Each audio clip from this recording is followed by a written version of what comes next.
घर खरीदने जा रहे हैं? रुकिए ज़रा, क्या आपने प्रॉपर्टी की सर्च रिपोर्ट निकाली? लीगल चेक स्किप करना मतलब अपने पैसों से जुआ खेलना। कल को अगर किसी ने प्रॉपर्टी पे क्लेम कर दिया या फिर प्रॉपर्टी के अगेंस्ट कोई लोन निकला, तो क्या करेंगे? टाइटल सर्च रिपोर्ट एक इंश्योरेंस की तरह है, जो इंश्योर करता है कि प्रॉपर्टी जो आप खरीद रहे हैं, वो क्लीन है और भविष्य में आपको कोई भी लीगल दिक्कतों का सामना नहीं करना पड़ेगा। नमस्कार दोस्तों, मैं हूं हर्ष चौहान और इस वीडियो में हम बात करेंगे कि टाइटल सर्च रिपोर्ट क्या है और क्यों इम्पोर्टेंट है। टाइटल सर्च क्या होता है?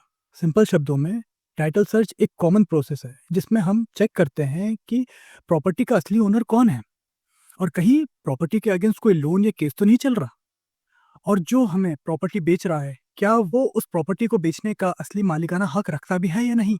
मान लीजिए आपने एक फ्लैट पसंद किया, एडवांस भी दे दिया, बाद में पता चला कि सेलर ने उस फ्लैट के अगेंस्ट पहले से ही बैंक लोन लिया हुआ था और रीपेमेंट अभी बाकी है। अब सोचिए कितनी बड़ी मुसीबत में आप फंस जाते हैं। प्रॉपर्टी टाइटल सर्च के बगैर आपका पैसा डूब सकता है, ओनरशिप डिस्प्यूट हो सकता है, पुराने ओनर के लोन या पेंडिंग बिल्स आप पे आ सकते हैं, फ्रॉड भी हो सकता है और लीगल केसेस में भी फंस सकते हैं। सो इवन इफ प्रॉपर्टी आप किसी करीबी रिश्तेदार से या फ्रेंड से ले रहे हों, एक बार टाइटल सर्च रिपोर्ट निकलवाना एक सेफ ऑप्शन है। प्रॉपर्टी सर्च रिपोर्ट आप खुद भी तैयार कर सकते हैं या फिर लीगल एक्सपर्ट की हेल्प ले सकते हैं। कोई भी अच्छा सिविल लॉयर आपके लिए प्रॉपर्टी सर्च रिपोर्ट निकलवा सकता है। उनका ये रोज का काम रहता है और वो इजीली आपको सभी डॉक्यूमेंट मुहैया करा देते हैं। चलिए जानते हैं कि कौन कौन सी स्टेप्स इन्वॉल्व होती है प्रॉपर्टी टाइटल सर्च के लिए।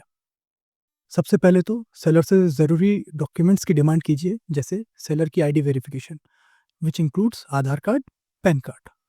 प्रॉपर्टी रिलेटेड डॉक्यूमेंट्स जैसे sales deed, title deed, property की टैक्स रिसिप्ट्स, सोसाइटी की एनओसी एंड ऑल। ये आपकी हो गई स्टार्टिंग चेकलिस्ट। फिर टाइटल डीड चेक कीजिए।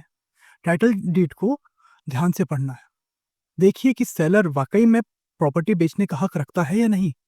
ध्यान से चेक कीजिए कि सेलर की डिटेल्स, प्रॉपर्टी का डिस्क्रिप्शन और डायमेंशन सब सही है या नहीं। स्टेप नंबर 3, लैंड रिकॉर्ड्स को वेरीफाई करिए।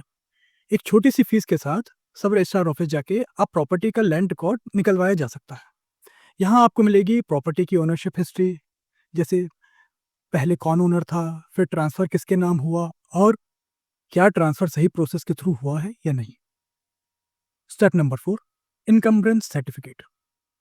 ये एक बहुत ही पावरफुल डॉक्यूमेंट है। ये बताता है कि प्रॉपर्टी पर या प्रॉपर्टी के अगेंस्ट कोई लोन या मॉर्गेज तो नहीं है। आप चाहे प्लॉट लो या फ्लैट, इसी सर्टिफिकेट लेना कंपलसरी मान लीजिए। Step number 5, mutation record check करना। प्रॉपर्टी म्यूटेशन एक ऐसा प्रोसेस होता है जिसमें प्रॉपर्टी के ऑफिशियल लैंड या रेवेन्यू रिकॉर्ड में नया ओनर का नाम अपडेट किया जाता है जब भी प्रॉपर्टी बेची जाती है या विरासत में मिलती है या ट्रांसफर होती है। इससे कंफर्म होता है कि प्रॉपर्टी का नाम सही तरीके से सेलर के नाम पर रजिस्टर है या नहीं। अगर म्यूटेशन नहीं हुआ है तो ओनरशिप रिकॉर्ड इनकम्प्लीट होगा। ध्यान रहे, म्यूटेशन और रजिस्ट्रेशन दोनों अलग अलग चीजें हैं। रजिस्ट्रेशन सिर्फ डीड को रिकॉर्ड करता है, जबकि म्यूटेशन इंश्योर करता है कि ऑफिशियल रिकॉर्ड्स में नए ओनर का नाम अपडेट हो चुका है। म्यूनिसिपल ऑफिस में म्यूटेशन रिकॉर्ड की वेरिफिकेशन किया जाता है। ये एक एडमिनिस्ट्रेटिव प्रोसेस है जिससे नए ओनर के नाम पर टैक्स लायबिलिटी ट्रांसफर होती है ताकि वो प्रॉपर्टी टैक्स दे सके और उसे प्रॉपर्टी पर अपना लीगल राइट क्लेम कर सके।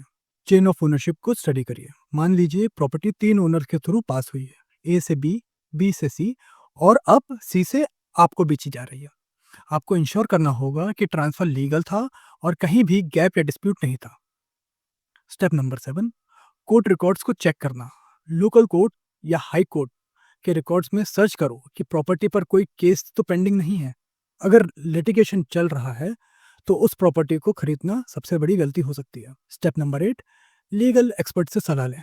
आखिर में एक एक्सपीरियंस प्रॉपर्टी लॉयर से सब डॉक्यूमेंट्स को रिव्यू एंड वेरीफाई करवाएं।